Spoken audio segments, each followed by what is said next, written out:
नमस्कार, वंदे मातरम। मैं हूं श्यामगिरी। आप देख रहे हैं हमारा चैनल मुद्दा भारत का। मुद्दा भारत का यानी मुद्दा आपका। आज हमारे चैनल में हमारे विशेष मेहमान हैं मोहन पालीवाल जी। ये है शिवसेना के वरिष्ठ और उत्तर भारतीय नेता। यानी 1971 से जो है ये शिवसेना में है और बाला साहब के काफ़ी करीब रहे हैं। ये हमारे स्टूडियो में खासकर इंदौर से यहाँ आए हैं और वो हमारे चैनल के लिए हमसे मिलना चाहते थे और अपनी प्रतिक्रिया व्यक्त करना चाहते थे, क्योंकि शिवसेना में जिस तरह से 2019 के बाद उलटफेर हुआ, जिस तरह से सत्ता आई सत्ता गई, और जो उद्धव जी के जो विचार है, उद्धव जी का जो कारभार है, उससे काफ़ी नाराज़ हैं और वो अपनी नाराज़गी व्यक्त करने के लिए सीधा हमारे स्टूडियो में आए और हमने उनका स्वागत किया। और हम चाहते हैं कि अपनी जो एक बाला साहब के प्रति जो निष्ठा है और बाला साहब के प्रति जो प्रेम है वो हमारे सामने व्यक्त करें और बताएं कि आखिर में क्या होना चाहिए था और क्या हो गया। पालीवाल जी, आपका स्वागत है हमारे चैनल में जी। आप हमारे लिए खासकर इंदौर से आए, उसके लिए बहुत बहुत शुक्रिया आपका। क्या कहेंगे सर, जो शिवसेना आज की स्थिति में बनी हुई है, आप तो 1971 देख रहे हैं और इनकी खासियत ये है कि इन्होंने बाला साहब के ऊपर एक किताब लिखा है, बाला साहब का एकलव्य। ये किताब का नाम है जो इन्होंने लिखा है और इसमें कुछ पॉइंट्स हैं, मैं थोड़ा सा सुनाना चाहता हूँ। जो इन्होंने विषय वस्तु लिखा हुआ है, प्रस्तावना जो उन्होंने लिखा है उसमें मैं चाहता हूँ 1 मिनट आप सुनिए ज़रा। ये मध्य प्रदेश से बिलोंग करते हैं, इंदौर से। तो इन्होंने पहले लिखा है, मैं और मेरा इंदौर, इंदौर में इंदिरा, कांग्रेस में पालीवाल, मुंबई में मोहन, मैं शिवसेना में, शिवसेना एक क्रांति, मुंबई का पहला सम्मेलन, बाला साहेब की आम सभा, मातोश्री, सामना मराठी का शुभारंभ, मेरी राजनीतिक यात्रा, शिवसेना का विस्तार, जब मैंने किया सबको अचंभित, आमचा महाराष्ट्र आमचा मुंबई, बाला साहेब के ऊपर किसका हाथ था, शिवसेना का राज्य प्रमुख, महू का समारोह, मध्य प्रदेश के अंदर नई राजनीति, शिवसेना और भाजपा की मित्रता, उत्तर भारत को बाला साहेब का इंतजार, मोहन पालीवाल यानी शिवसेना, शिवसेना से आगे भाजपा, आडवाणी जी का घेराव, फिल्म का फिल्मी संघर्ष, आगे की दास्तान, मेरा रिवॉल्वर, मध्य प्रदेश से महाराष्ट्र तक, जब महाराष्ट्र के नेता अचंभित हुए, बाला साहेब का जन्मदिन, श्री राम जन्मभूमि, मनोहर जोशी और महाराष्ट्र के मुख्यमंत्री, बाला साहब के पास पहुंचना मुश्किल, आडवाणी जी की रथ यात्रा, भाजपा का आंतरिक कलेश, शिवसेना में आंतरिक बदलाव, शिवाजी पार्क की आम सभा, मुंबई में आतंक, शिवसेना भाजपा गठबंधन, भिंडरावाले, मेरी हत्या की साजिश, मेरा नाम राज्यसभा के लिए, नेतृत्व विघटन, मेरी विदेश यात्रा, बाला साहेब का एकलव्य। तो ये इनका सारांश है किताब का और इसी के ऊपर जो है पूरे किताब में जो है इन्होंने सब लिखा हुआ है, सब चीज़ें में। इसकी हेडलाइन मैंने आपको बता दी है। अब हम इनसे पूछेंगे कि आज जो स्थिति बनी हुई है, शिवसेना 2 भाग में हो गई है। एक तो यूबीटी उद्धव बाला साहब ठाकरे और एक जो है बाला साहेब की शिवसेना यानी मुख्यमंत्री एकनाथ शिंदे जिसके इस समय प्रमुख हैं और वो चुनाव चिन्ह और जो उनका पक्ष का नाम है उन्हीं के पास है। तो हम इनसे पहले ये पूछ लेंगे पालीवाल जी से कि इनकी भूमिका क्या है, ये किस तरफ हैं, ये उद्धव साहब के साथ में है या शिंदे साहब के साथ में है? सर बताइए, अभी तक आपने हमको स्पष्ट नहीं किया है कि आप किस पक्ष में। भारत मुद्दा का बहुत प्रचलित कार्यक्रम हिंदुस्तान के अंदर और विदेशों में देखा जा रहा है जी। आप श्यामगिरी जी हैं, बौद्धिक पत्रकार हैं। शिवसेना महाराष्ट्र नहीं मध्य प्रदेश उत्तर भारत की ओर से मैं आज इस स्टूडियो में आया हूं आपके आमंत्रण पर। मुझे 6 महीने से याद कर रहे थे जी। लेकिन अस्वस्थता के कारण मैं नहीं आ पाया और आज मैं स्टूडियो में हूं। तो आपका स्वागत है सर। शुक्रिया सर। और हिंदुस्तान की 140 करोड़ जनता के साथ साथ हिंदुस्तान की चारों दिशाओं के मठाधीशों जी को मेरा क्रांतिकारी अभिवादन स्वीकार हो। और जो प्रश्न आप करने जा रहे हैं जी उसके पहले तो मैं इस महाराष्ट्र की भूमि पर, इस मिट्टी पर हूँ, तो श्री छत्रपति शिवाजी महाराज को कैसे भूल सकता हूँ, उनके रायगढ़ के किले को, जी बिल्कुल। उस रायगढ़ के किले को और महाराष्ट्र की अथाह जनता को मैं नमस्कार करता हूँ। इनका आशीर्वाद मुझे चाहिए। अभी मेरी उम्र 74 साल की है। प्रश्न कई हैं जी। और उत्तर भी कई हैं। महाराष्ट्र की ही राजनीति नहीं, देश की राजनीति में कई प्रश्न उठते हैं। अब प्रश्न ये है कि महाराष्ट्र में जो पिछले समय जब जो हुआ है वो तो समय का चक्र है कि समय में बदलाव आता है जी और परिवर्तन, तो ये एक दिशा ईश्वर तय करता है। हम तो उनके बनाए हुए पुतले हैं बिल्कुल। जो हिंदुस्तान में जन्म लिया और अमुक अमुक अलग अलग विचारधारा से हम इस देश को संभाल पा रहे हैं। सबसे पहले हिंदू हृदय सम्राट सर सेनापति शिवाजी सेना प्रमुख श्रद्धेय बाला साहब ठाकरे को मैं नमन करता हूँ, साष्टांग प्रणाम करता हूँ कि उन्होंने एक ऐसा संगठन अभेद किला बनाया था दादर में, जिसको शिवसेना भवन कहा जाता है। और वो शिवसेना भवन को शिव सैनिकों ने ही भेज दिया। बताइए आप कितनी शर्म की बात है। शिव सैनिक जो कार्यकर्ता बाला साहब ठाकरे के अभिन्न प्यारे थे, प्यार करते थे बाला साहब कहा करते थे ये शिव सैनिक मेरी ताकत है। और सी शिव सैनिक, शिवसेना यानी क्या? शिवसेना यानी आंतरिक सुरक्षा देने वाला संगठन, इस देश को राष्ट्रभक्त संगठन। जैसे हमारी 3 सेना होती है, जल सेना, वायु सेना, थल सेना, ऐसे बाला साहब ठाकरे ने प्रमोद जी, उनकी जो पिताजी थे प्रबोधन जी, उन्होंने ये शिवसेना का संगठन बनाया। उसमें ये शिवसेना यानी पवित्र संगठन देश का, ऐसा संगठन कोई भी नहीं है। मैं तो आरएसएस की भी बात करता हूँ, तो आरएसएस में मोहन भागवत या जिन्होंने नागपुर में राष्ट्रीय स्वयंसेवक संघ की स्थापना की आज़ादी के पहले से, उनको भी मैं नमस्कार करता हूँ। आरएसएस के जितने भी पूजनीय राजनेता बुद्धिजीवी देश का संचालन कर रहे हैं, उनको सबको मेरा कोटि कोटि प्रणाम और उनको धन्यवाद कि उन्होंने आरएसएस जैसा हिंदू संगठन देश के अंदर बनाया। और उसके बाद मेरी बना है शिवसेना की स्थापना शिवसेना प्रमुख बाला साहब ठाकरे ने की उस समय 66 के अंदर। और उस समय सन 1971 में मैंने की, तो उसमें शिवसेना प्रमुख की उम्र 46 साल की थी और मेरे 21 साल की थी। उन्होंने हाथ पकड़ के, उंगली पकड़ के चलना मुझे इस महाराष्ट्र के अंदर सिखाया, जबकि महाराष्ट्र के मराठी नेता मुझे बाला साहब तक पहुंचने नहीं दे रहे थे। लेकिन पहुंचा मैं एक पत्रकार बनकर, मैं भी पत्रकार हूँ गिरी साहब, उस समय से बाला साहब के यहाँ पहुँचने की एक टेक्निक मैंने आजमाइश की। 1.5 साल तक जूते चप्पल घिस गए, बाला साहब तक पहुँच नहीं रहा हूँ। यहाँ के जो उनके अमचे चमचे नेता होते थे, छोट भैया नेता, जी। जो आज भी हैं, मैं बताऊंगा उनके हर जगह होते हैं, उनके विषय में बताऊंगा मैं जी। कि वो कौन कौन लोग हैं। मैं स्पष्ट नाम भी लूंगा जिन लोगों ने हमारे संगठन को नुकसान पहुंचाया। ऐसे कई भगोड़े इस महाराष्ट्र के अंदर नेता बने हुए, डाकू बने हुए हैं, अन्य संगठन में चले गए, उनको मैं भगोड़ा बोलता हूँ। ये भगोड़े, तुम आए क्यों? से भागना था तो बाला साहब का दरबार में, शिवाजी के दरबार में आप आए और उनको छोड़ के चले गए। आज खोखे और गद्दारी की बात हो रही है, मैं इस पर भी बाद में आऊँगा। तो मैं कहना चाहूँगा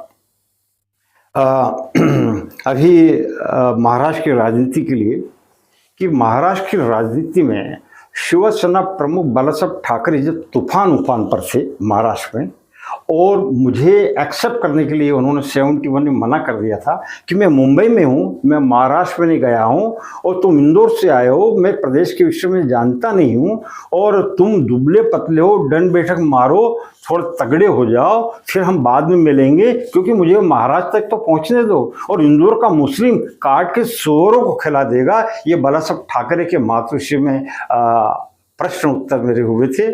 और मैंने ये सोच लिया था कि बाला साहब ठाकरे की तरह मैं मध्य प्रदेश में भी शिवाजी को ले जाकर स्थापना करूंगा और शिवसेना की स्थापना अमन चैन और शांति के लिए। उस समय तो इस मुंबई के अंदर मुस्लिम लोग आग मूत रहे थे, महाराष्ट्र के अंदर दंगे फसाद हो रहे थे। बाला साहब का एक नया विचार, नया सोच था। बाला साहब ने जो शिवसेना की आकृति दी है, वो शिवसेना का जो टाइगर है, जो शिवाजी का भगवा है, इससे तो लोगों को आकर्षित किया और मुंबई में ये मराठियों की एक ऐसी सेना का निर्माण किया कि पूरा मुंबई के अंदर जो आतताई थे, जो आतंकवादी थे, जो क्रिमिनल थे, जो गुंडे मवाली थे, जो स्मगलर थे, उनको बाला साहब ठाकरे ने अपने बल बुद्धि पराक्रम से और शिव सैनिकों की ताकत से उनको रास्ता पाकिस्तान का और कराची का बताया। उन लोगों को वो था दाऊद इस मुंबई के अंदर जो आतंक मचाए हुए था, और वो और जितनी राजनीतिक पार्टियों के सहारे और पुलिस महकमे के अंदर भी उसका जो है गठजोड़ था। ऐसे व्यक्ति को यहाँ से मुंबई से हटाकर बाहर भेजना और अपना साम्राज्य शिवाजी के माफिक स्थापना करना एक बहुत बड़ा कार्य था जो बाला साहब ने करके बताया। इसलिए तो आज उनको हिंदू हृदय सम्राट कहा जाता है। बिल्कुल बिल्कुल बिल्कुल। इस हिंदुस्तान के अंदर हिंदू हृदय तो कोई है ही नहीं। अभी तक किसी जनता ने या चारों दिशाओं के मठाधीशों ने ये उपाधि किसी को नहीं दी। तो शिवसेना प्रमुख बाला साहब ठाकरे आज कहीं भी सितारे के रूप में या चांद के रूप में इस आकाश पर धरती से ऊपर कहीं हैं, तो आज मुझे आशीर्वाद देवें। आज मैं मुंबई महाराष्ट्र की शिवाजी की धरती पर हूँ, उनके बीच हूँ, और मैं अब वो ये प्रश्न का उत्तर देना चाहता हूँ कि शिवसेना प्रमुख बाला साहब ठाकरे ने यदि भारतीय जनता पार्टी से, प्रमोद महाजन से, आडवाणी से दोस्ती और मित्रता नहीं की होती तो इस देश के राष्ट्रपति बाला साहब ठाकरे होते और हिंदुस्तान का उनका चहेता लाडला, जबकि बाला साहब मनोज जोशी से नाराज थे, लेकिन वो इस देश के प्रधानमंत्री होते और मैं स्वयं इस देश का प्रधानमंत्री होता। मैं वक्ता हूँ, पत्रकार हूँ, मैं वॉरियर हूँ। बाला साहब ठाकरे कहा करते थे कि आप मुझे इंदौर आमंत्रित कर रहे हैं जी, तो पाकिस्तान में हरी गोलियां बन चुकी है मोहन, और आईबी और इसकी रिपोर्ट है महाराष्ट्र की पुलिस की कि मुझे बाहर जाना खतरे से खाली नहीं है। ऐसा नहीं था। भारतीय जनता पार्टी का जब उदय हुआ उस समय बीजेपी ने ये चाल चली और स्वर्गीय प्रमोद महाजन जो बाला साहब के आडवाणी जी के राइट हैंड थे, वो बाला साहब के मातृश्री बार बार आके एक पत्र दिखाया करते थे कि आपको जान से खतरा है, बाहर आप जा नहीं सकते हैं, इस प्रकार की। और मैंने चार्टेड पेन खड़ा किया, 2 बार मीटिंग हुई कि साहब मातोश्री में मैं 100 बार चाय पी गया हूँ, 500 बार आ चुका हूँ। एक बार तो मैं इलिया के नगरी इंदौर में आप आइए, वहाँ भी मराठों का साम्राज्य रहा है, 33% मराठी इंदौर में रहता है। वहाँ यशवंतराव महाराजा और ग्वालियर का राजा, ये महाराष्ट्र मराठियों की स्टेट रही हुई है। हम आपका इंदिरा जी जैसी आम सभा करवाएंगे, 1 लाख शिव सैनिक आपको सुनने के लिए आएंगे, ऐसा मेरा बाला साहब से वादा था। बाला साहब आना भी चाहते थे, लेकिन इनके इर्द गिर्द जो लोग थे ये मराठी मानुस, बाला साहब कहते थे आमचा महाराष्ट्र, मैं कहता था नहीं सर, आमचा देश। सर आप मराठी में ही शिवाजी पार्क में क्यों बोलते हैं, आप हिंदी में बोला करें। सर आप मराठी के अंदर ही जो है सामना क्यों निकाला, आप हिंदी का सामना भी निकालिए। और हिंदी का सामना की जीत मेरी थी, जो आज हिंदी का सामना मुंबई शहर के अंदर दोपहर का सामना चल रहा है। तो मैं बाला साहब का प्रिय था, वो मुझे बाला साहब एक लव्य कहा करते थे, इसलिए इस किताब का नाम मैंने बाला साहब का एक लव्य दिया है। ये टाइटल है, डिजिटल पे इसका प्रकाशन हो चुका है और डिजिटल पे 12 महीने पहले हिमाचल के गवर्नर जस्टिस ओघे न्यायाधीश, विश्व हिंदू परिषद के अंतर्राष्ट्रीय अध्यक्ष, उन्होंने इसका विमोचन किया है। अन्ना महाराज संत हैं मराठों के, इंदौर के अंदर उनका आश्रम है, उन्होंने इस किताब को पढ़ा है, मुझे आशीर्वाद दिया है और अभी तक 10 लाख लोग इस किताब को डिजिटल पर पूरे वर्ल्ड में पढ़ चुके हैं, 72 देशों के अंदर। तो अब बात आती है शिवसेना की। तो शिवसेना एक अभेद संगठन था, बाला साहब ने उस समय बीजेपी से दोस्ती की, लेकिन शिवाजी की तलवार, एक म्यान में एक तलवार होती थी। बाला साहब को बहकाकर बीजेपी के लोगों ने एक तलवार बाला साहब की म्यान में वो डाल दी, और दोनों जब टकराते टकराते 25 साल हो गए। जबकि मैं यूपी के दौरे पर था, अमर उजाला में मेरा इंटरव्यू हुआ था, बाला साहब को फोन करा कि बीजेपी प्रमोद महाजन के अडवाणी के चक्कर में मत फंसिए। हिंदुस्तान में लाखों करोड़ों लोग आपके चाहने वाले पैदा हो चुके हैं। मध्य प्रदेश नहीं, 33 साल के अंदर मैंने पंजाब का दौरा करा, दिल्ली की स्थापना की, यूपी में की, राजस्थान के अंदर नसीराबाद से की। इस प्रकार हिंदुस्तान का नक्शा भगवा करके बाला साहब को मैंने दिया था। उसी से ईर्ष्या जो होती है, ये मनुष्य को कैंसर बीमारी होती है, जो कुछ बाला साहब के इर्द गिर्द हुआ करते थे, उनमें ये कैंसर की बीमारी थी। शिवसेना प्रमुख बाला साहब चाहते थे पूरे देश को मैं भगवा करूं और पूरे देश में अमन चिंत शांति का पैगाम पहुंचाऊं, लेकिन वो इनके जो इर्द गिर्द चमचे होते थे, उन लोगों ने रुकावट डाली बाला साहब की सोच विचारधारा में। बाला साहब मुझे प्यार करते थे, मैं उनका एकलव्य था, मैं उनका गैर मराठी पहला शिव सैनिक था, मैं वक्ता था। बाला साहब मुझे बहुत प्यार करते थे, दुलार करते थे। उन्होंने मेरी रुकने की व्यवस्था मुंबई में MLA रेस्ट हाउस मैजेस्टिक में चाबी दी, और मैं 20 साल तक मेरा मध्य प्रदेश से आना जाना लगा रहा। बाला साहब का इतना प्यार और मोहब्बत और आशीर्वाद मुझे रहा कि शिवाजी पार्क में बाला साहब ने मुझे खड़ा कर दिया। और राम मंदिर का जब मुद्दा चल रहा था, उस समय ये विषय मैंने उठाया कि बाबरी मस्जिद को तो शिवसेना प्रमुख बाला साहब ठाकरे के इशारे पर ही हिंदुस्तान के शिव सैनिक तोड़ देंगे। हमें कोई भारतीय जनता पार्टी की, किसी अडवाणी जी की, किसी RSS, किसी बजरंग की आवश्यकता नहीं है। बाला साहब का एक इशारा होगा और राम मंदिर हम बनाएंगे। ये मुझे, क्योंकि मुझे यहाँ के जो मराठी नेता हैं समय नहीं देते थे। 5 मिनट का समय दिया था, मैंने कहा 5 मिनट के लिए महाराज के मंच पर शिवाजी पार्क में मैं नहीं आऊँगा। साहब ने कहा आप नाराज हो गया। मैं गया, 13 मिनट मेरे पीछे देखा, मनोज जोशी मुझे बिठाना चाहते थे, बाला साहब ने अपना आशीर्वाद दिया, और 45 मिनट राज ठाकरे और उद्धव ठाकरे जी ने मेरी कैसेट बनाई और वीडियो मुझे कुरियर करके इंदौर भेजा। तो आज मैं ये कहना चाहूँगा, महाराष्ट्र आज की स्थिति के बारे में बताइए। आज की स्थिति, आज की स्थिति ये है कि ये जो मुख्यमंत्री है जी, जिनको ये शिव सैनिक थे हमारे, आज कैसे शिव सैनिक हो सकते हैं? जब दल बदल दिया जाता है तो वो शिव सैनिक की पात्रता अपने आप समाप्त हो जाती है। अब इन्होंने ये कहीं नहीं है, ना ये शिव सैनिक है ना ये भाजपाई है। आपके महाराष्ट्र के मुख्यमंत्री एकनाथ शिंदे के जो गुरु कहते हैं, ये मेरे खास मित्र थे, आनंद दिघे साहब। जब ये मुख्यमंत्री मुझे चाय और पकौड़े खिलाया करते थे, उस समय की दोस्ती है, और आज ये मुख्यमंत्री बने हुए हैं। तो ये उस समय शाखा प्रमुख थे, इनको जिला प्रमुख बनाया गया, जिला प्रमुख से बड़े पद पे आए, चुनाव का टिकट दिया गया इनको। मातृश्री का, उद्धव जी का, बाला साहब को आशीर्वाद मिला, ये बढ़ते चले गए, और बढ़ने के बाद इतना धन इकट्ठा कर लिया कि संभाल नहीं पा रहे हैं, पेट दर्द होने लगा। और ऐसी स्थिति में करोड़ों अरबों की संपत्ति जब आपके पास आ जाएगी, तो आप भी चाहोगे कि मैं कुछ और करूं, कुछ बड़ा काम करूं। बड़ा काम करने के लिए यही काम था क्या कि शिवसेना को तोड़ने का बड़ा काम हो गया? अरे ऐसे मुख्यमंत्री तो कई आते और चले जाते हैं। मध्य प्रदेश के अंदर मैंने किसी मुख्यमंत्री गले में हाथ नहीं डाला। बाला साहब किसी से मिलने नहीं जाया करते थे, मैं किसी से मिलने नहीं जाता था। और आज महाराष्ट्र के अंदर इन्होंने जो काम किया है, उस काम से तो पूरे हिंदुस्तान के हिंदू नाराज है। ये किस हिंदू की बात करते हैं? जिन्होंने शिवसेना छोड़ी उनका जीवन समाप्त हो गया।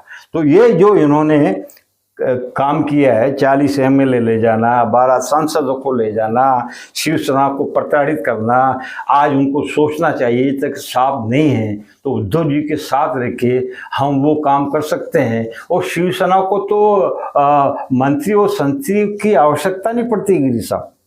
शिवसेना प्रमुख तो अपने आप में मुख्यमंत्री थे। लेकिन उनका तो ये कहना है कि 2019 में जिस तरह से उद्धव जी ने दूसरे से हाथ मिलाया, दूसरे लोगों के साथ में गए, भारतीय जनता पार्टी के साथ चुनाव लड़े और जो है जब उनके एमएलए जितना चाहिए उतना मिल गए तो वो जो है कांग्रेस और एनसीपी के साथ हाथ मिला लिए, तो इसके लिए वो जो है शिवसेना को बचाने के लिए उन्होंने ये कदम उठाया है। ये उद्धव जी का कहना है, एकनाथ शिंदे कुछ कहते हैं जी। सच्चाई तो ये है, ये भारतीय जनता पार्टी एक नंबर की धोखेबाज है। मैं प्रधानमंत्री मोदी की बात नहीं कर रहा हूँ, प्रधानमंत्री मोदी तो सुलझे हुए हैं, लेकिन उनके आसपास और भी जो लोग हैं वो गलत प्रकार से शिवसेना को प्रेषित करते रहे महाराष्ट्र के अंदर, क्योंकि उनको भी मुख्यमंत्री बनना था। इसलिए जैसे शाह, अभी शाह और मोदी ये दोनों 1 से 11 हैं, ये भी बौद्धिक लोग हैं, ये भी राजनीतिक नेता हैं। उद्धव जी की उम्र को देखते हुए, उनको अनुभव को देखते हुए शाह ने और मोदी जी ने उनको संभालना था। यदि आज उनको संभाल लेते तो ये स्थिति महाराष्ट्र की नहीं होती, और जो 1 नंबर पे मुख्यमंत्री बना था उसको संभालने के लिए तो उन्होंने अलायंस किया था सर, संभालने के लिए किया था, लेकिन उसके पहले अलायंस नहीं था, लेकिन उसके बाद फिर अलायंस हुआ। देखिए, ताकि शिवसेना बीजेपी महाराष्ट्र में जो है एक साथ बनी रहे, हिंदुत्ववादी पार्टी जो एक साथ बनी रहे। लेकिन जब चुनाव हो गए, जब रिजल्ट आ गए, उसके बाद अलगाववादी हुआ है सर। ये हुआ तो भाजपा तो चाहती नहीं कि शिवसेना कहीं खड़ी हो। भाजपा ने तो मुझे भी बहुत प्रताड़ित किया है, मेरे बड़े बड़े लीडरों को भाजपा ने खरीदा फरोख्त किया है मध्य प्रदेश के अंदर, और दूसरे प्रांतों में भी भारतीय जनता पार्टी कभी नहीं चाहती थी कि शिवसेना महाराष्ट्र बाहर खड़ी हो। मेरे ऊपर भी कई आरोप भारतीय जनता पार्टी। ये बताइए पालीवाल जी, जो उद्धव जी ने जो कदम उठाया था वो कितना सही है, कितना गलत मानते हैं? क्योंकि उसी के ऊपर पूरा ये सब चक्रव्यूह हुआ है, जो महाराष्ट्र की जो सत्ता पलट और उसके बाद जो है भाजपा फिर से सत्ता में आना, ये सब उसी के ऊपर है पूरा। आप क्या मानते हैं उसको? उद्धव जी के साथ जो और लोग 2-4 लोग हैं जी, इन लोगों ने उद्धव जी को मिसगाइड किया, और इनको यदि वो हवा नहीं भरते तो इस शिवसेना बीजेपी की संधि या मुख्यमंत्री का फैसला उन दोनों में हो जाता। लेकिन मिसगाइड करने से वो लोग, अभी मैं बताऊंगा तो बहुत बड़ी हलचल हो जाएगी, और मैं बता ही देता हूँ ना अभी इसमें क्या है। नहीं ये क्या सोशल मीडिया है। नहीं ठीक है, तो उसमें जैसे कि अभी सबसे बड़ा नाम तो उसमें आया संजय राउत का। अभी संजय राउत उस समय इतने बड़बोले हो गए, इतना पूरे चैनल के ऊपर, कि वो अपने आप को ही बाल ठाकरे समझने लगे, और उद्धव जी ने उनको खुली छूट दे दी, और आदित्य जी भी कम बोलते थे। तो इतना छूट किसी प्रवक्ता, किसी पत्रकार या किसी मेंबर ऑफ पार्लियामेंट को किसी राजनीतिक पार्टी ने नहीं दिया है।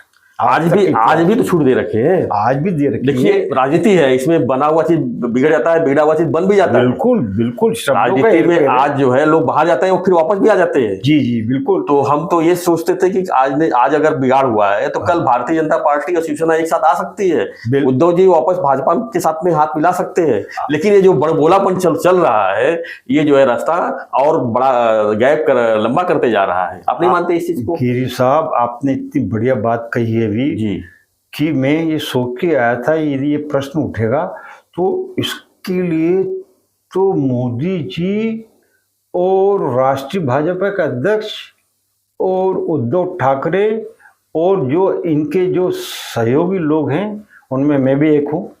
मैंने मोदी जी से भी रिक्वेस्ट किया है मेरी किताब में कि आप एक बार मुझे बुलाइए, आप बैठिए, और महाराष्ट्र में जो शिवसेना बीजेपी की मित्रता चल रही थी, ये केवल महाराष्ट्र में ही नहीं पूरे देश में करिए। बिल्कुल, हम तैयार हैं। हम करोड़ों लोग हिंदुत्व के लिए, शिवाजी के लिए, सरकार को सरकार बनाने के लिए, जन सेवा करने के लिए हम तैयार हैं। आप महाराष्ट्र तक की संधि मत रखिए, आप पूरे देश में शिवसेना बीजेपी की यदि संधि कर लेते हैं तो ये आपको ये करना ही नहीं पड़ता जो हो रहा है। आज देखिए राष्ट्रवादी कांग्रेस पार्टी आ रही है, विचारधारा के लोग जुड़ रहे हैं, किसी जरूरत नहीं पड़ती भाजपा को भी, जरूरत नहीं पड़ती। और सैकड़ों शिव सैनिक आज हिंदुस्तान के अंदर शिवसेना 20 राज्यों में काम कर रही है। बिल्कुल, आप 20 राज्यों के करोड़ों शिव सैनिक और अरबों वोट आपकी थैली भर जाती और 50 साल तक भगवा लहराता लाल किले पर, हिंदुस्तान के कोई भी राजनीतिक पार्टी आपका मुकाबला नहीं कर सकती थी। ये सोच आप में क्यों नहीं आया? आप लड़खड़ाने लगे, दो तलवारें, महाराष्ट्र महाराष्ट्र। अरे आप पूरा देश का देखिए। उद्धव जी आप भी बाहर निकलिए, आप बाहर निकले हैं। पहले ही प्रश्न कर दिया था कि मैं आपसे नाराज हूं, मैं इसलिए नाराज बाला साहब से भी हुआ करता था कि आप महाराष्ट्र की दलदल राजनीति से बाहर निकले। आज भी उद्धव ठाकरे, आदित्य ठाकरे, संजय राउत एंड कंपनी यदि ये बाहर हिंदुस्तान का दौरा करें तो क्या ये कहाँ कांग्रेस एनसीपी इनसे दलदल में फंसे हुए क्या लेना देना है? और आप जो मुस्लिमों की बात करते हैं, आप कांग्रेस से नहीं, मुस्लिम से डायरेक्ट थोड़ी संधि हुई है आपकी एनसीपी से हुई है, और एनसीपी मराठा।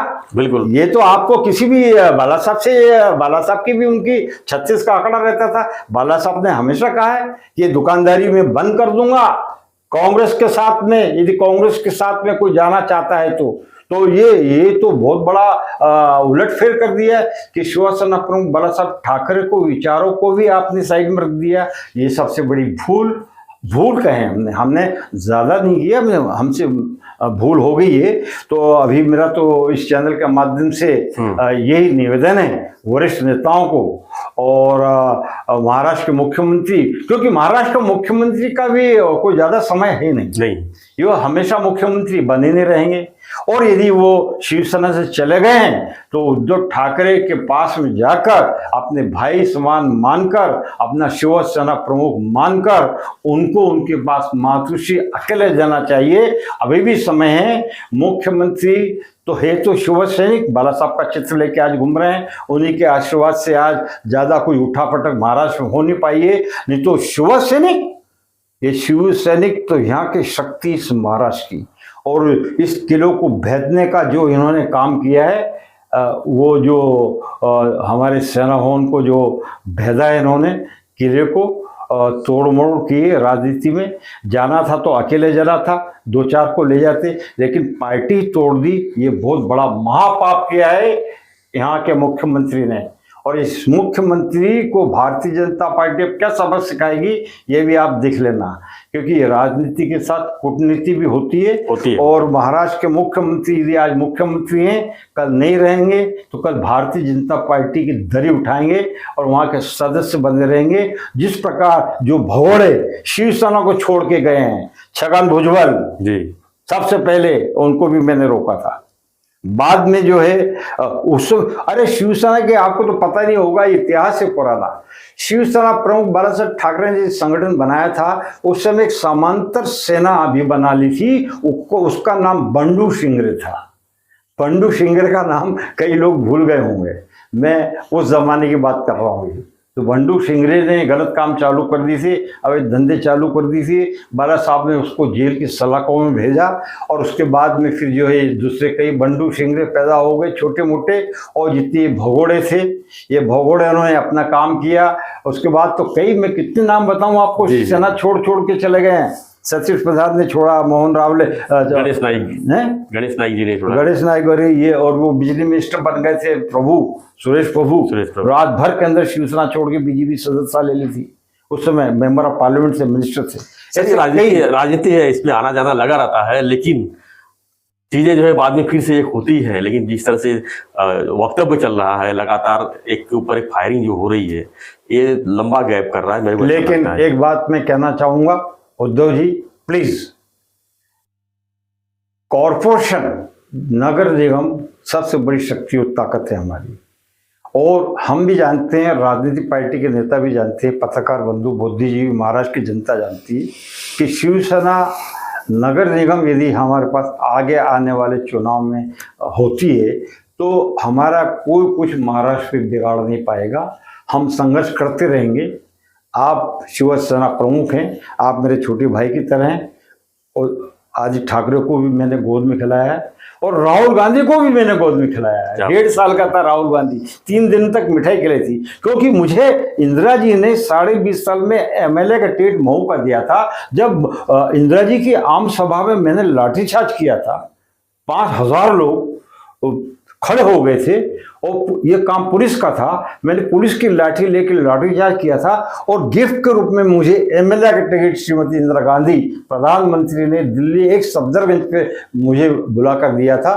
उस समय मैं पहली बार टाइम्स ऑफ इंडिया और इंडियन एक्सप्रेस में छपा था और फिर मेरा टिकट मध्य प्रदेश में काट दिया गया। मैं उससे बागी हुआ और मुझे कुछ बड़ा काम करना था, इसलिए मुंबई शहर में आया। बाला साहब के सानिध्य में मैं न बिका हूँ न टूटा हूँ, लेकिन इस बात का दुख जरूर है कि मेरी भी हत्या का प्रयास इस महाराष्ट्र सेना भवन से रचा गया था और मध्य प्रदेश के अंदर एक गुंडे को जेल से छुड़वाकर, जो माफिया था, जो स्मगलर था, जो अफीम बेचता था, जो सरदार बन गया था, उसको खड़ा कर दिया गया। इसलिए किया गया कि उत्तर भारत में शिवसेना बहुत ताकतवर हो रही थी, बहुत ताकतवर हो रही थी। उससे जो मराठी नेता, जो चमचे थे बाला साहब के आसपास वाले, उस समय महाराष्ट्र के मुख्यमंत्री मनोज जोशी हुआ करते थे। मनोज जोशी ने उस गुंडे को, क्रिमिनल को आशीर्वाद दिया और मध्य प्रदेश में 2 फाड़ कर दी और 2 फाड़ का नतीजा हुआ कि शिवसेना गैंगस्टर हो गई मध्य प्रदेश में। और फिर मध्य प्रदेश में नहीं, इन्होंने पूरे हिंदुस्तान के उत्तर भारतीयों को आपस में लड़वा दिया और दूरबीन से देखते थे और हंसते थे सेना भवन के अंदर बैठ के। हमारे लोग आते, लड़ते झगड़ते हुए यहाँ पर पड़े रहते, चाय का नहीं पूछता। ऐसा उत्तर भारत की दयनीय स्थिति है। तो मैं ये कहना चाहूंगा कि उत्तर भारत में शिवसेना समाप्ति की ओर है। इनके जो नेले धेले नेता वगैरह आते हैं, इनका कोई वहां अस्तित्व नहीं, इनको कोई जानता नहीं है जब तक उद्धव ठाकरे बाहर नहीं आवे। और एक सर्वे रिपोर्ट ये बता रही है, उद्धव जी प्लीज बुरा ना माने, होली तो है नहीं, दिवाली की शुभकामना मातृश्री को, सेना भवन को, आप मेरे छोटे भाई की तरह हैं। लेकिन जो सर्वे मैंने किया है, मध्य प्रदेश में किया, यूपी में किया, मैंने दिल्ली में किया, जिसको शिवसेना से हिंदू से कोई लेना देना नहीं है, वो जो पति भी हो सकता है, वकील, मजिस्ट्रेट, डॉक्टर, पत्रकार, जागरूक इस देश की जनता ने जो सर्वे रिपोर्ट आ रही है, उससे उद्धव ठाकरे से हिंदुस्तान के लोग नाराज हैं। ये मुझे कहने में कोई भी आपत्ति नहीं होगी, क्योंकि उद्धव जी तक वो बात तो पहुंचना चाहिए ना कि उद्धव जी जिस प्रकार से राजनीति कर रहे हैं उससे शिवसैनिकों का कितना नुकसान हो रहा है। उत्तर भारत की शिवसेना सिकुड़ गई है, दिल्ली की शिवसेना सिकुड़ गई है, मध्य प्रदेश में हम लोग कार्य कर रहे हैं, लेकिन वो पहले वाली बात रहने गई है। और महाराष्ट्र में भी शिवसेना की स्थिति है। तो क्यों ना फिर से हम बीजेपी और हमारी शिवसेना की संधि करें और प्यार मोहब्बत से बैठे और ये शिवाजी का जो ध्वज है, पताका है, बाला साहब ठाकरे की जो पताका है, इसको महाराष्ट्र नहीं समूचे देश में हम फैलाएं। यदि ऐसा आप नहीं कर पाए तो आदित्य ठाकरे नहीं कर पाएंगे और शिवसेना का भविष्य उत्तर भारत में समाप्त हो ही रहा है। और मैं ये घोषणा आज कर देता हूं, यदि अभी भी नहीं संभले तो आने वाले वक्त के अंदर महाराष्ट्र के अंदर 15-20 सालों के अंदर शिवसेना भी समाप्त हो जाएगी। इतना ही मैं चाहूँगा। धन्यवाद मालीवाल जी, आपने तो जो इतना अच्छा वक्तव्य किया कि हमको कुछ पूछने का मौका ही नहीं मिला, क्योंकि आपने तो बिना पूछे ही सब कुछ बता दिया। क्योंकि यहाँ की स्थिति, परिस्थिति, शिवसेना की स्थिति, सारे भूतकाल, भविष्यकाल, वर्तमान काल सब आपने बता दिया। अब इसमें सवाल कुछ तो बन ही नहीं रहा है हमारे लिए। नहीं, बिल्कुल तो बने, आप निकालिए कहीं से, हम सवाल निकालिए। एक सवाल लास्ट में जाते थे, ये पूछूंगा मैं कि क्या आपने तो बुक निकाला बाला साहब का एक लव, तो क्या आज की स्थिति में जो शिवसेना है इसके ऊपर भी कोई बुक लिखेंगे या उसके बारे में बिल्कुल, ताकि वो मैसेज जो है शिवसैनिकों को पहुंचे, वो मैसेज जो है मातोश्री में पहुंचे बुक के माध्यम से। हम अपने माध्यम से तो पहुंचाएंगे ही, आपके बुक के माध्यम से भी जो आपका शब्द है वो पहुंचे तो शायद मेरे ख्याल से एक हिंदुत्व जो है बल मिल सकता है। देखिए सर, ऐसा है, पूरा जीवन का अनुभव है और मैं मातृश्री से आज भी जुड़ा हुआ हूँ। बाला साहब ठाकरे 2007 में मेरी आखिरी मीटिंग हुई थी जी मातृश्री पर। मुझे समय नहीं मिल रहा था, 15 दिन तक मैं इंतज़ार करता रहा। आखिर में क्या हुआ, नवभारत ने मुझे बुलाया चाय पर, चाय बिस्कुट के लिए। उनको पता लगा कि मैं मुंबई में हूँ, तो नवभारत ने बुलाया। प्रधान संपादक बैठे। उस समय कॉरपोरेशन के चुनाव मुंबई में होने वाले थे और उन्होंने कहा कि पालीवाल साहब, मैंने कहा चाय बिस्कुट हो गए, मैं चलता हूँ। बोले नहीं, आप महाराष्ट्र की राजनीति के लिए आप बहुत अच्छा बोलते हैं, आपको अनुभव है, हम कुछ लिखेंगे, आप बोलिए। मैंने कहा ये महाराष्ट्र में बाला साहब की टेरिटरी है, चुनाव होने वाले हैं, और मैंने कुछ बोला और आपने कुछ लिखा तो मेरी तो परेड हो जाएगी, बाला साहब नाराज हो जाएंगे। तो मैंने कहा यदि मेरा इंटरव्यू लेना है तो वर्डिंग हुए होंगे। तो उस समय बाला साहब को आतंकवादी मारने के लिए, जान से मारने के लिए मुंबई में आए थे। ये विजिलेंस रिपोर्ट थी, बड़े अखबारों में थी। तो मैंने उनसे कहा कि हेडिंग ये होगा जो मैं कहूँगा जी। तो उन्होंने पूछा कि पालीवाल साहब क्या हेडिंग होना नव भारत का। तो मैंने कहा कि जो आतंकवादी विदेश से, पाकिस्तान से जो मुंबई में बाला साहब ठाकरे को मारने के लिए आया है, उसको मैं रोबोट बनकर नष्ट कर दूंगा इस मुंबई शहर के अंदर, बाला साहब तक पहुंचने नहीं दूंगा। और ये बात उन्होंने 2 लाइन नवभारत में हेडिंग में छापी, मेरे 25 फोटोग्राफ्स लिए। उस समय पुलिस कमिश्नर ऊपर छपे थे, और उसी दिन वो अखबार नवभारत मातोश्री तक, सेना भवन तक पहुँचा। और महाराष्ट्र के पुलिस कमिश्नर ने 4 बॉडीगार्ड मुझे एमएलए रेस्ट हाउस भेजे। तब बाला साहब को पता लगा कि मेरी उपस्थिति मुंबई में है, और मुझे 12 बजे का टाइम दिया। 12 बजे का समय बाला साहब ने मुझे 1.5 घंटे मातोश्री मेरी चर्चा हुई। उस समय उन्होंने कहा था, ये बात अब निकल के आ रही है, मुझे कहने में कोई भय नहीं है, मैं बाल ठाकरे का शिव सैनिक हूँ। मनोज जोशी का नाम एक उन्होंने लिया था, मनोज जोशी, और राणे से मेरे परिवार को बचा के रखना, ये बाला साहब के शब्द थे। और बाला साहब को मैंने प्रॉमिस किया था कि मातोश्री को उद्धव जी मेरे छोटे भाई की तरह, हर बर्थडे पे मैं मातोश्री पहुंचता था, एक बुके उद्धव जी को दिया करता था, गाल पे ऐसे चुम्बन लगाता था, ऐसे गले मिलता था। इस प्रकार से मेरा संबंध आज भी रहा है। मैं न टूटा हूँ न बिका हूँ। मुझे भी प्रमोद महाजन ने राज्यसभा देने का ऑफर किया था उस समय। मुझे अर्जुन सिंह ने भोजपुर में भारतीय जनता पार्टी के खिलाफ चुनाव लड़ने के लिए 50 लाख रुपए कैश और 20 महिंद्रा की जीपें रखी थी, ताकि मध्य प्रदेश के अंदर अर्जुन सिंह का बेटा अजय सिंह जो विपक्ष के नेता रहे, वो मुख्यमंत्री बन जाएं। मैं इतना पावरफुल था कि भोजपुर से पटवा के खिलाफ मुझे खड़ा करने का प्रयास किया था। ना मैं टूटा न बिका। और मेरे पर जो हत्या करने के लिए महाराष्ट्र ने जो प्लानिंग किया था, वो भी ईश्वर की दया से फेल हो गया। मेरे सेना भवन के अंदर आग लगाई गई, मेरा शोरूम फोड़ दिया गया, मेरे भाई का हाथ कटा। हमने खून बहाया है, पसीना बहाया है, पैसा बहाया है, लेकिन इसलिए नहीं कि आप हमारा जीवन बर्बाद कर दें। उद्धव जी, मैं इस चैनल के माध्यम से आप तक आवाज पहुंचाना चाहता हूं, और महाराष्ट्र के लाखों शिव सैनिकों तक आवाज पहुंचाना चाहता हूं कि आप डटे रहें, लेकिन एक बार मध्य प्रदेश और दिल्ली और उत्तर प्रदेश का दौरा कर लें तो देखिएगा आपकी शिवसेना किस ताकतवर, की शौर्य पराक्रम से आगे बढ़ती है। लेकिन आप केवल घर ही घर में रहेंगे, मातोश्री से सेना भवन तक, सेना भवन से विधानसभा तक, और यहाँ के प्रेस के बीच, यहाँ के बीच एनसीपी के नेताओं के बीच, कांग्रेस के नेताओं के बीच, तो हमारा हश्र क्या होगा ये तो आप भी जानते हैं और हम भी जानते हैं। आपको भी पूरा जीवन आपने परिश्रम किया, आपने महाराष्ट्र की बहुत सेवा की है, इतना ही कहना चाहूँगा। और कोई प्रश्न है सर? गिरी साहब बोलिए। नहीं सर, अब कोई प्रश्न नहीं है, और हम यही चाहेंगे कि शिवसेना जो है बिगड़ी हुई है फिर से बन जाए, फिर से एक हो जाए। क्या बात है, आपकी शुभकामना मातृश्री हम पहुंचा रहे हैं गिरी जी के माध्यम से। और मैं महाराष्ट्र की जनता से फिर से निवेदन करना चाहूँगा कि शिवसेना है तो महाराष्ट्र से मुंबई है, नहीं तो आने वाले समय के अंदर आपके उद्योग, आपके व्यापार, आपकी प्रतिष्ठा, ये सब धूलमिल हो जाएगी, क्योंकि सेना है और सेना सबका मुकाबला करती है। इसलिए उत्तर भारतीय जितने भी, राजस्थान के जितने लोग हैं, पंजाब के जितने लोग हैं, मुंबई शहर के अंदर इस आने वाले चुनाव के अंदर उद्धव जी का ही साथ देवें, और कॉरपोरेशन शिवसेना की बने, विधानसभा हम बाद में देखेंगे। उद्धव जी किसका साथ दे? उद्धव जी मोहन पालीवाल का साथ दें। और मोहन पालीवाल उद्धव जी का साथ देंगे। धन्यवाद, जय हिंद। थैंक यू सर जी। जय महाराष्ट्र, वंदे मातरम, भारत माता की जय।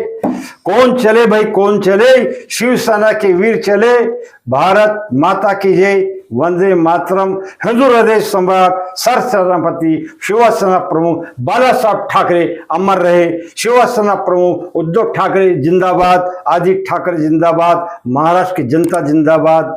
और नमस्कार, जय हिंद। जय हिंद।